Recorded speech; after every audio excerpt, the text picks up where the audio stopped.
यानी वो फरेब ज़ात एक ऐसी चीज़ है कि उससे आप बाहर निकल ही नहीं सकते। अगर आप उससे बाहर निकल जाएँ, तो फिर तो आप वो इकबाल के शाहीन बन जाएँ ना।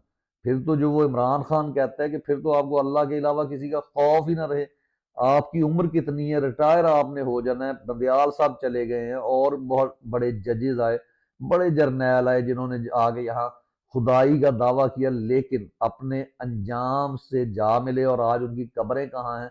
लोग वहां, मैं अगर गलत अल्फाज कहूं तो लोगों को मालूम भी नहीं कि उनकी कब्रें कहाँ हैं। और वो लोग जो इनके खिलाफ खड़े हुए, हबीब जालिब जैसे लोग, सागर सदीकी जैसे लोग, फातिमा जना, कायदे आजम, यानी भुट्टो साहब, हालांकि लोग अपनी खुशी से दुखी दिल के साथ वहां जाते हैं, फातिहा भी पढ़ते हैं। और आप बेशक फैसल मस्जिद के साए तले आपको दफन कर दिया जाए, तब भी लोग कभी वहां जाकर फातिहा नहीं पढ़ते। और बात